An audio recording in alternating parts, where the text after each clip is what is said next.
I've never told anyone this before, but I once let my own daughter believe I was dead for a reason I still can't forgive myself for. It's a heavy truth, one that has etched itself into the deepest corners of my soul, a secret I've carried through decades, through the laughter and tears of a life lived.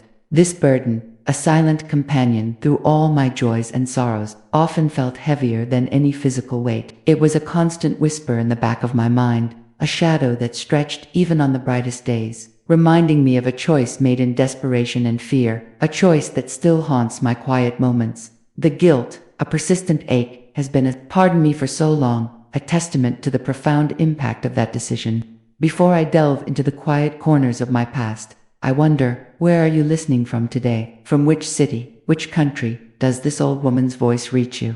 Please, tell me in the comments below. And if this story, if these memories, touch a chord in your heart, a whisper of understanding, then a like and a subscribe would mean the world to me. It helps keep these echoes of a life, these lessons learned, alive for others to find.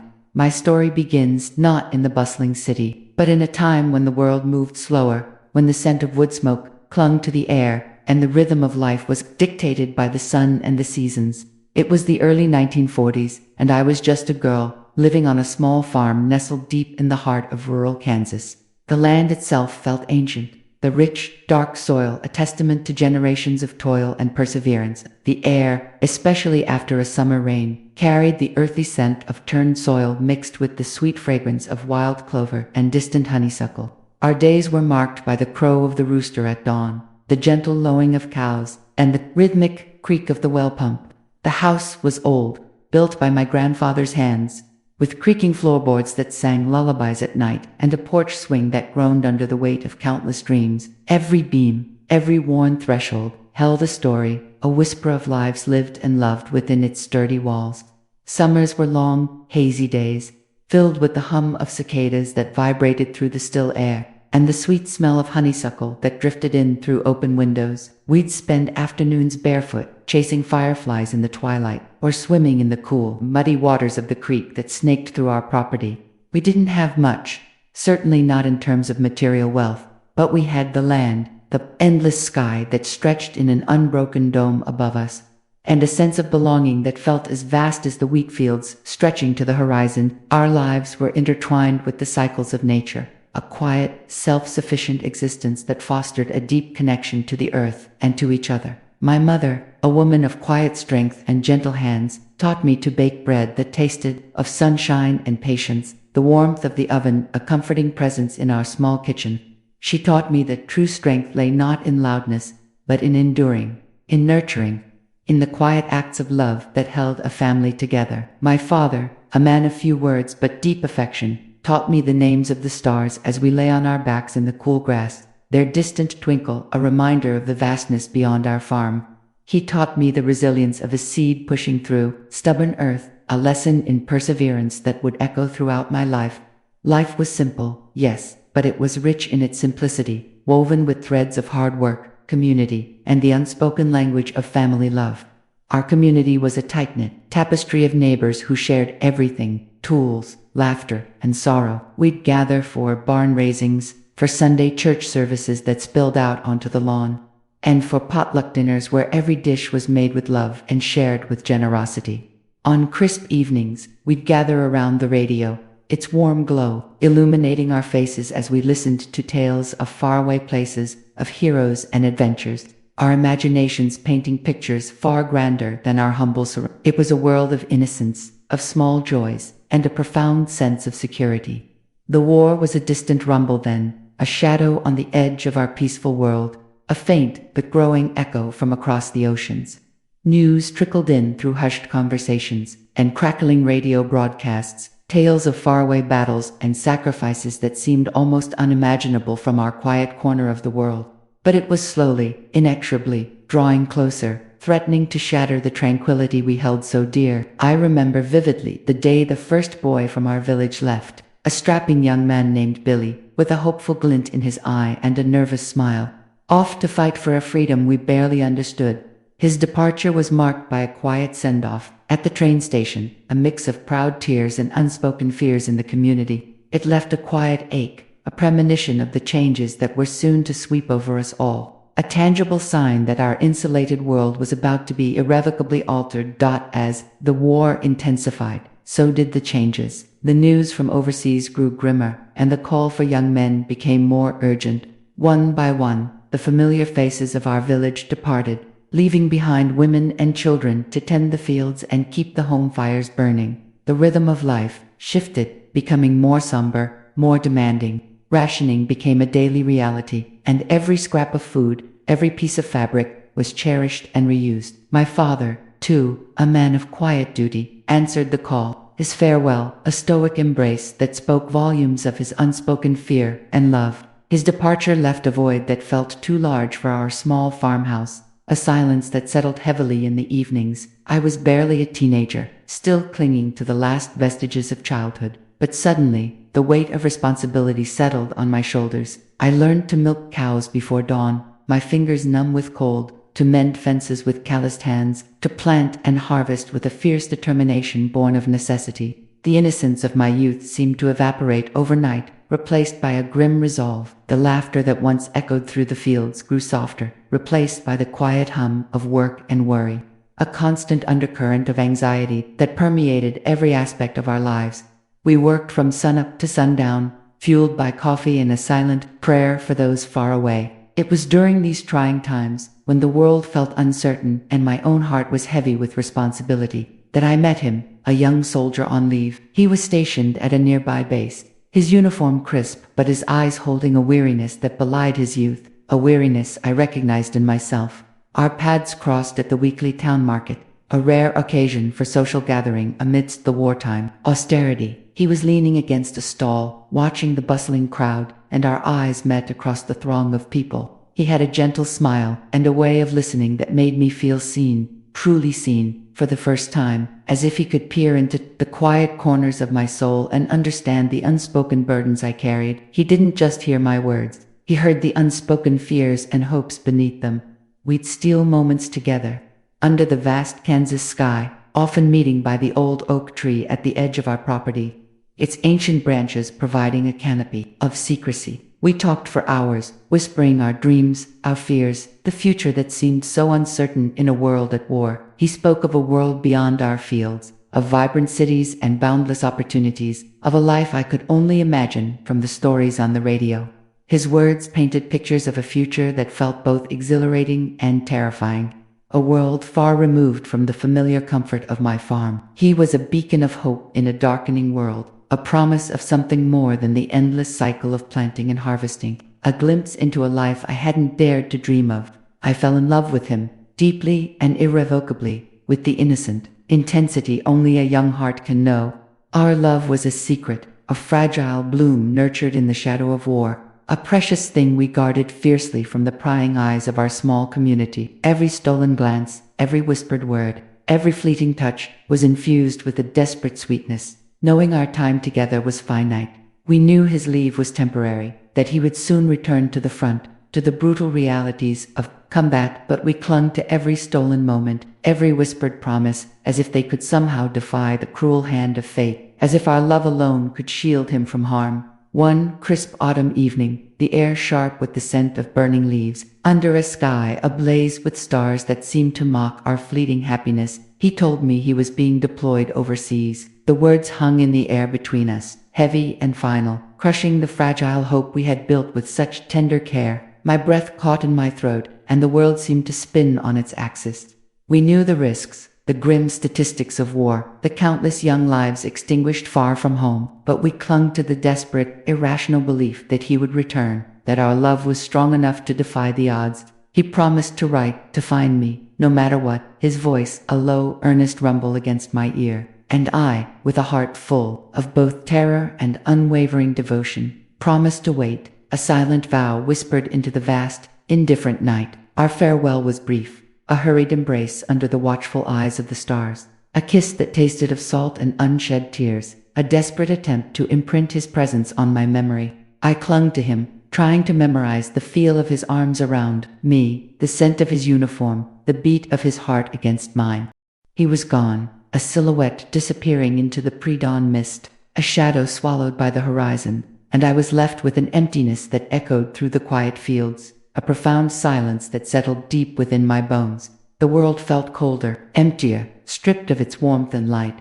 The letters came, at first, thin envelopes bearing the scent of a faraway world, of dust and ink and the faint, metallic smell of war, filled with his strong, steady handwriting. Each one was a lifeline, a tangible connection to a hope that felt increasingly distant, a fragile thread holding me to sanity. I would rush to the mailbox each day, my heart pounding with anticipation, and when a letter arrived, I would retreat to my room, devouring every word, tracing the lines of his script with my fingertips. He wrote of the camaraderie among the soldiers, the harsh realities of war, the endless days of waiting, and the sudden bursts of terror. But always, always, he wrote of his longing to return to me, to our quiet life under the Kansas sky, to the dreams we had whispered under the stars. Each letter was a precious treasure, read and reread until the paper grew soft and worn, the ink fading with countless touches. I carried them with me, a tangible reminder of the love that sustained me through the long, lonely days, a shield against the creeping despair. But then, one day, the letters stopped. The silence was deafening, a void that swallowed my hope whole, a chilling absence that screamed of the worst.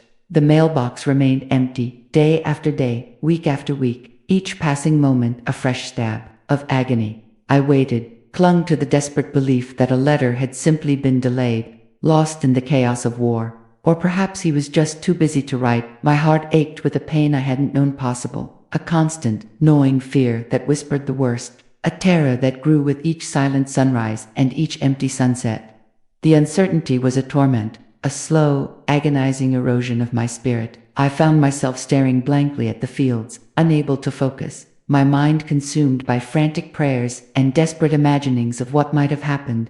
If you're still listening, I wonder, have you ever had a secret like this, a truth you carried deep within, hidden from the world?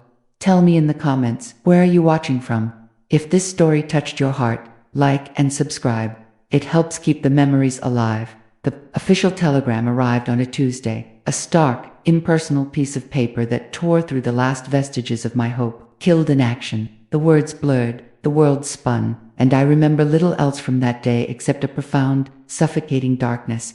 It felt as though the very air had been sucked from my lungs, leaving me gasping for a breath that would never come. My parents tried to comfort me, their faces etched with their own grief, but their words were distant echoes, unable to penetrate the thick fog of despair that enveloped me. I retreated into myself, a ghost haunting our farmhouse, moving through the motions of life without truly living. The vibrant colors of the world faded to gray, the sounds muted, the joy extinguished. I carried the weight of his memory, a heavy stone in my chest, a constant reminder of what I had lost. The future, once so full of promise, now stretched before me, an empty, desolate landscape. I was young, yes, but the innocence of youth had been irrevocably shattered, replaced by a profound understanding of loss and the fragility of life. I learned then that grief isn't just sadness, it's a physical ache, a constant companion that whispers in the quiet hours of the night. It teaches you a kind of resilience you never knew you possessed, a grim determination to simply keep breathing, even when every breath feels like a betrayal of the one you lost. This was my first true lesson in the brutal, beautiful dance of life and death, a lesson etched into my very being. I knew, even then, that life had to go on. The farm demanded it, my parents needed me, and somewhere deep inside, a tiny flicker of survival refused to be extinguished. But the girl who had dreamed under the Kansas stars was gone, replaced by a woman hardened by sorrow, her heart a mosaic of shattered dreams. I threw myself into work, finding a grim solace in the physical labor, the rhythm of the seasons. The fields became my sanctuary, the endless sky my confessor. I spoke to him there, silently, pouring out my heart to the wind, hoping somehow, somewhere, he could hear me. The years that followed were a blur of quiet routine, of sunrises and sunsets, of planting and harvesting. The war ended, the men returned, but he did not. Life, slowly, painstakingly, began to rebuild itself around the gaping hole he had left. People moved on, found new loves, built new lives, but I remained tethered to the past, a silent sentinel guarding a love that had been tragically cut short. I watched my friends marry, start families, their laughter a painful reminder of the future I would never have. I learned to smile, to nod, to offer polite conversation, all while a storm raged silently within me. It was a lonely existence, but it was the only one I knew how to live. I had built walls around my heart, thick and impenetrable, convinced that opening myself up to love again would only lead to more pain. I saw the pity in people's eyes, the well-meaning attempts to set me up with eligible bachelors, but I politely declined. My resolve, unyielding by parents, bless their hearts, never pushed me. They understood, in their own quiet way, the depth of my grief. They simply loved me, unconditionally, providing a safe harbor in a world that felt increasingly chaotic. It was their unwavering support, their silent presence, that kept me from truly succumbing to the darkness. I learned a profound lesson during those years, that sometimes the greatest acts of love are not grand gestures, but the quiet, consistent presence of someone who simply allows you to heal at your own pace, without judgment or expectation. This quiet understanding became a cornerstone of my own approach to life, a value I would carry with me always. As the 1950s dawned, bringing with it a new era of prosperity and change, I found myself approaching my late 20s. The farm was still my home, but the world outside was beckoning, whispering promises of a different kind of life. My friends were moving to the cities, finding jobs, experiencing a freedom I had only read about in books. A restlessness began to stir within me, a quiet yearning for something more than the familiar rhythm of the farm.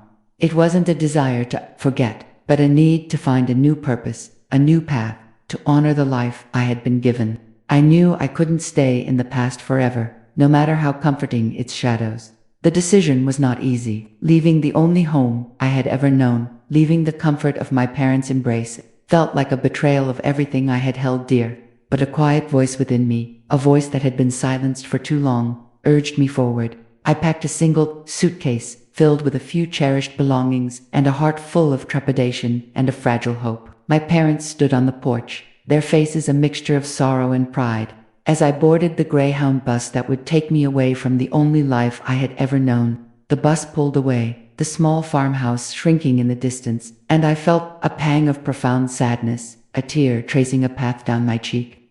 But beneath the sadness, there was also a flicker of excitement, a sense of possibility I hadn't felt in years. I was headed for New York City, a place I had only ever seen in photographs, a sprawling metropolis that promised anonymity and opportunity in equal measure. The journey was long, the landscape slowly transforming from endless fields to bustling towns, the air growing thick with the scent of exhaust and ambition. When I finally arrived, the city assaulted my senses. The noise, the crowds, the towering buildings that scraped the sky, it was overwhelming, exhilarating, and terrifying all at once. I felt like a tiny, insignificant speck in a vast, churning ocean. But amidst the chaos, there was also a strange sense of liberation. Here, no one knew my story. No one knew the girl who had lost her first love. Here, I could be anyone, start anew, rebuild a life from the ashes of my past. My first few months in New York were a struggle. I found a tiny, cramped apartment in a walk-up building, barely big enough to turn around in. I worked odd jobs, cleaning offices, waiting tables, anything to make ends meet. The city was a harsh mistress, demanding resilience and a thick skin, but it also offered a vibrant energy, a constant hum of possibility that slowly began to thaw the ice around my heart. I met other young women, similarly adrift, seeking their fortunes in the big city. We shared stories, laughter, and the occasional meager meal, forming a bond that transcended our individual struggles. They became my new family, a lifeline in a city that could sometimes feel isolating. It was a time of immense growth, of learning to stand on my own 2 feet, to navigate a world far different from the quiet fields of Kansas. I discovered a strength within myself I never knew I possessed, a quiet determination that had been forged in the fires of loss. I learned that true resilience isn't about avoiding pain, but about finding the courage to keep going, even when your heart feels broken. It's about picking yourself up, dusting yourself off, and taking that next step, no matter how small. This was a profound lesson, one that would serve me well in the years to come. Tell me in the comments, where are you watching from? If this story touched your heart, like and subscribe. It helps keep the memories alive. One evening, after a particularly grueling shift, I found myself walking through Central Park, the city lights twinkling like scattered diamonds against the darkening sky. I sat on a bench, watching the world go by, when a voice beside me said, "Mind if I join you?" I looked up to see a man, his face kind, his eyes holding a warmth that instantly put me at ease. He was a jazz musician, he told me, a trumpet player with a soulful sound. His name was Arthur. We talked for hours that night, about music, about life, about our dreams. He had a way of looking at the world that was both cynical and hopeful, a beautiful paradox that captivated me. He didn't ask about my past, didn't pry into the shadows I carried. He simply listened, truly listened, to the woman I was becoming. For the first time in years, I felt the flicker of something new, something akin to joy, stirring within me. It was a tentative feeling, fragile and easily shattered, but it was there. We started seeing each other, casually at first, then with increasing frequency. He introduced me to a world I had never known, smoky jazz clubs, late-night conversations, the vibrant, pulsating heart of New York's artistic scene. He made me laugh, truly laugh, a sound that had been absent from my life for too long. He saw the light within me, the spark that had been dimmed by grief, and he gently, patiently, helped it rekindle. Falling in love again was terrifying. It felt like a betrayal of the memory I held so dear, a desecration of the love I had lost. But Arthur was different. He didn't try to replace what I had lost. He simply offered a new kind of love, a gentle, understanding affection that slowly, painstakingly began to mend the broken pieces of my heart. He taught me that love isn't a finite resource, that one love doesn't diminish another, it simply expands, making room for new experiences, new connections, new joys. We married quietly, in a small ceremony, attended by a handful of friends. I wore a simple dress, and Arthur played a soft melody on his trumpet, a song that spoke of hope and new beginnings. It wasn't the fairy tale wedding I had once dreamed of, but it was real, it was honest, and it was filled with a quiet, profound love that felt deeply right. We built a life together in a small brownstone apartment, filled with the scent of coffee and the sound of jazz music. Arthur continued to play, his trumpet weaving stories in the night, and I found work as a librarian, surrounded by the comforting quiet of books. We had a daughter, a beautiful, bright-eyed girl we named Clara. She was the light of our lives, a living testament to the resilience of the human heart, a reminder that even after the deepest sorrow, joy can bloom again. Clara grew up, surrounded by music and books, a curious, intelligent child with a spirit as vibrant as the city itself. She inherited Arthur's artistic soul and my quiet determination. We were a happy family, a small island of peace in the bustling metropolis. But even in the midst of our happiness, the shadows of my past lingered. I never spoke of my first love, never mentioned the farm in Kansas, never revealed the depth of the grief that had once consumed me. It wasn't a conscious decision to deceive, but a quiet, unspoken agreement with myself to protect this new, fragile happiness. I feared that revealing the full truth of my past would somehow tarnish the present, that it would cast a shadow over Clara's innocent joy. I wanted her to grow up unburdened by my sorrows, free to forge her own path without the weight of my history. It was a misguided attempt at protection. I see now, a well-intentioned lie that would eventually unravel in the most painful way imaginable. I believed I was shielding her, but in reality, I was building a wall between us, a barrier of unspoken truths that would eventually lead to a devastating revelation. If you're still listening, I wonder, have you ever had a secret like this? A truth you carried deep within, hidden from the world? Tell me in the comments, where are you watching from? If this story touched your heart, like and subscribe. It helps keep the memories alive. Arthur, in his quiet wisdom, sensed the unspoken parts of my past. He never pressed, never demanded answers, but his eyes held an understanding that spoke volumes. He knew there were parts of me he couldn't reach, wounds that had healed but left scars.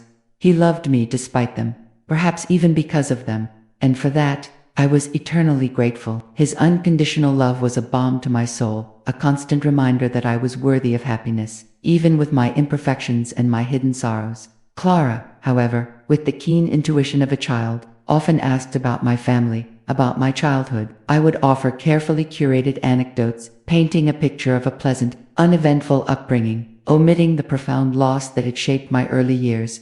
I spoke of my parents with affection, but always kept the details vague, never mentioning the farm, never hinting at the boy I had loved and lost. It was a delicate dance, a constant tightrope walk between truth and omission.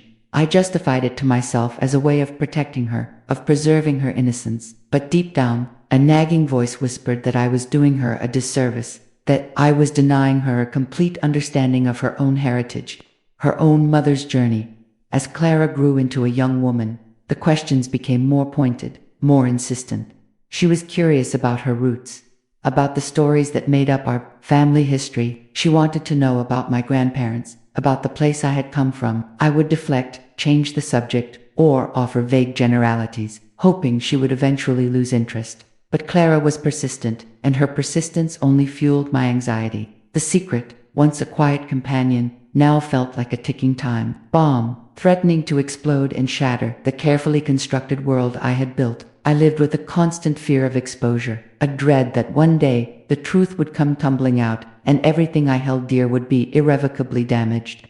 I began to realize that the very act of protecting her was causing a different kind of harm, a subtle but pervasive distance that was growing between us. A secret, no matter how well-intentioned, can become a barrier, a wall that prevents true intimacy.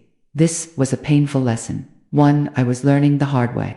I understood then that authenticity, even with its inherent vulnerabilities, is the foundation of true connection. The twist, the revelation that would unravel my carefully constructed life, came not from a confession, but from a chance encounter, a cruel twist of fate that exposed my secret in the most public and devastating way imaginable. It was a warm spring day, and Clara, now a vibrant young woman in her early 20s, had just graduated from college.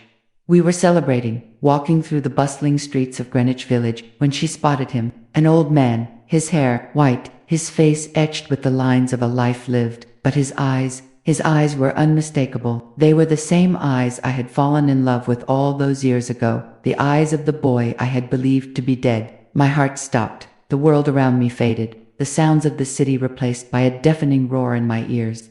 It couldn't be, it was impossible. But there he was, standing across the street, looking directly at me, a flicker of recognition in his gaze. He had survived, he had returned, and I, in my grief and my misguided attempts to protect, had allowed my daughter to believe I was dead. The betrayal, the years of silence, the carefully constructed lies, they all crashed down on me in that single, shattering moment. Clara, oblivious to the earthquake that had just rocked my world, tugged on my arm. "Grandma, are you all right? You look like you've seen a ghost." She laughed, a light, innocent sound that pierced my heart.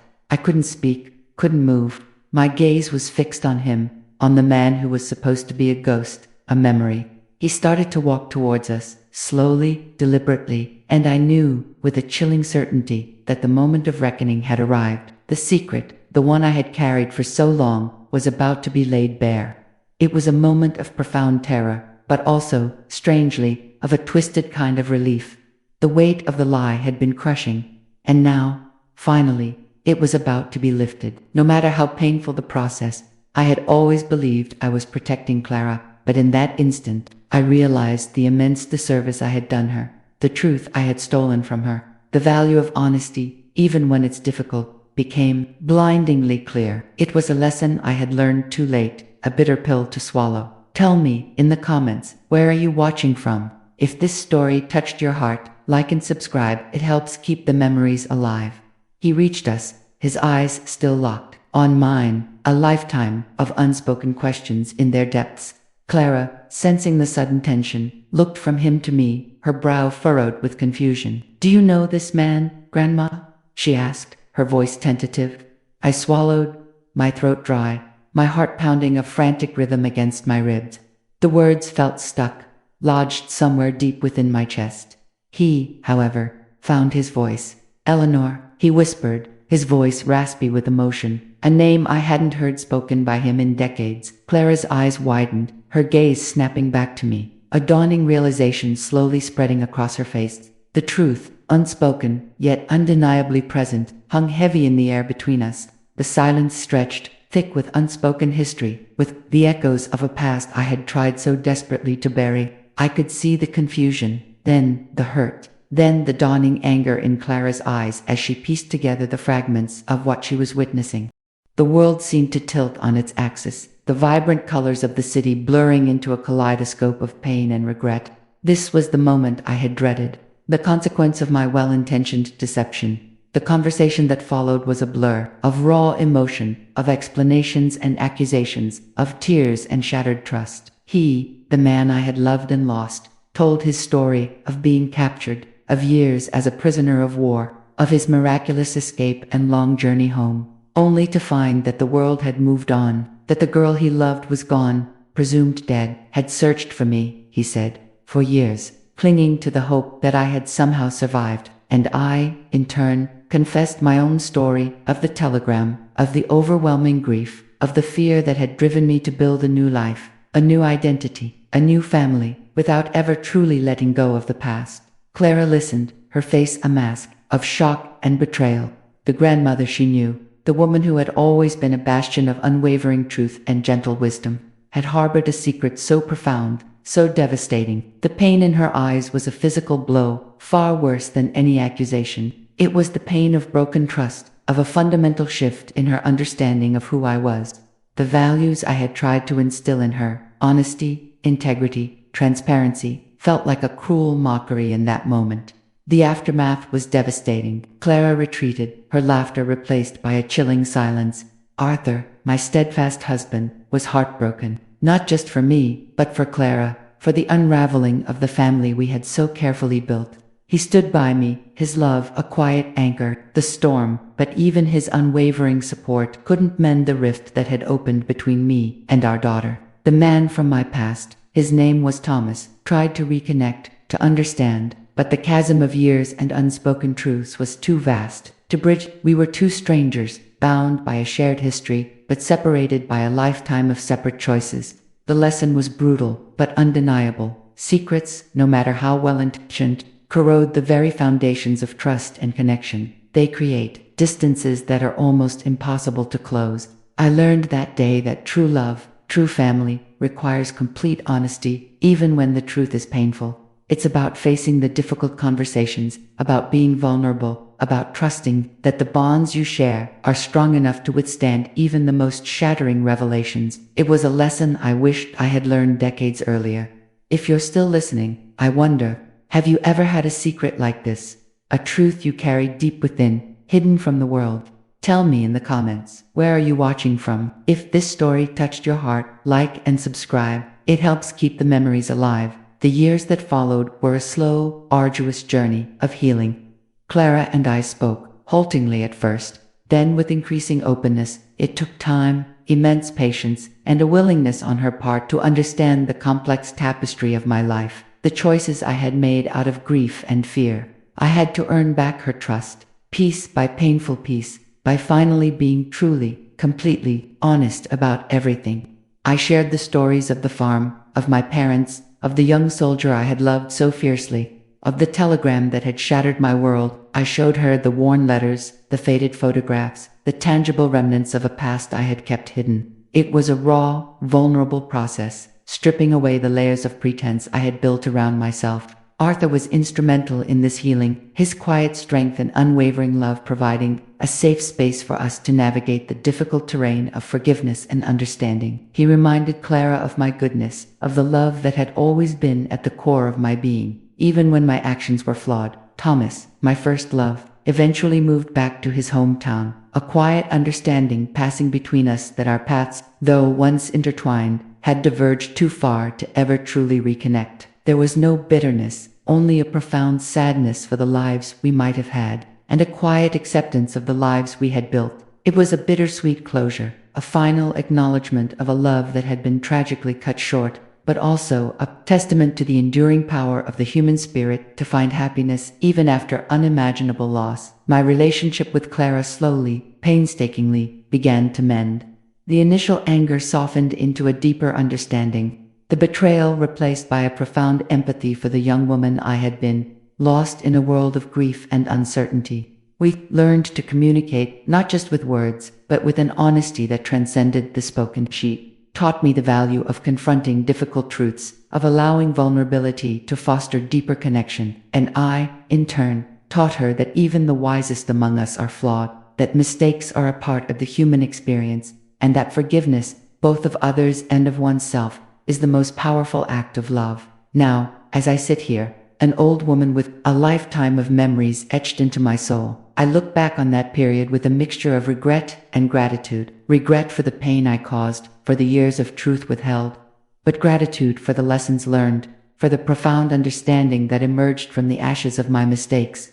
Life, I've come to realize, is not about avoiding pain or making perfect choices. It's about navigating the complexities, about learning from your missteps, and about finding the courage to be truly, authentically yourself, even when it's terrifying. It's about the messy, beautiful, heartbreaking, and ultimately redemptive journey of being human. The greatest wisdom, I believe, is not found in avoiding the storms, but in learning how to dance in the rain, how to find the light even in the darkest of nights. It's about understanding that every experience, every joy, every sorrow, every mistake, is a thread in the rich tapestry of your life, making you exactly who you are meant to be. But my life has been a long and winding road, filled with unexpected turns, with moments of profound joy and crushing sorrow. I've learned that love takes many forms, that it can heal wounds you thought were irreparable, and that it can grow stronger through adversity. I've learned that time, while it marches relentlessly forward, also offers the gift of perspective, allowing you to look back on your past with a gentler eye, to forgive yourself for the choices made out of fear or ignorance.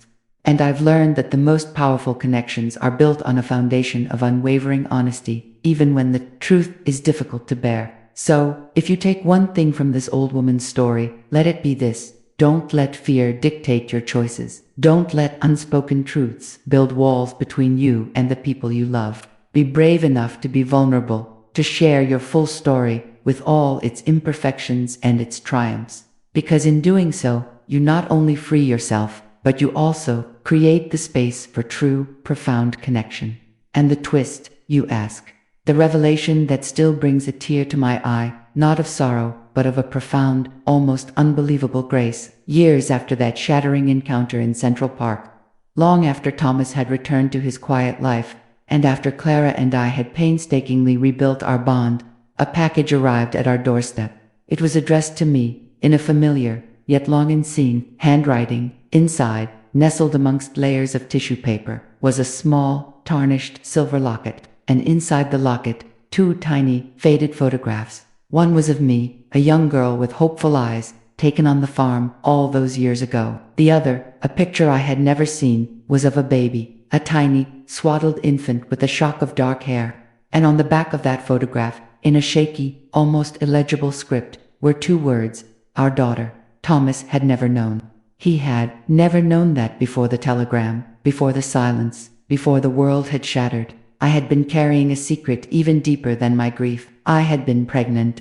And in my profound despair, in the belief that he was gone forever, I had made the impossible choice to give our child up for adoption, to give her a chance at a life unburdened by my sorrow, a life I believed I could no longer provide. The woman who had sent the locket, the woman who had raised our daughter, had found Thomas, and through him, had found me. And so, years later, long after I believed all my secrets had been laid bare, I met my first daughter, the child of my first love, a living testament to a past I had buried, and a future I never dared to dream of. It was a reunion born of sorrow and revelation, but ultimately, of an unimaginable grace, a testament to the enduring, surprising ways in which life, in its infinite wisdom, weaves its intricate tapestry. Please, tell me in the comments where are you watching from. This story touched your heart. Like and subscribe. It helps keep the memories alive.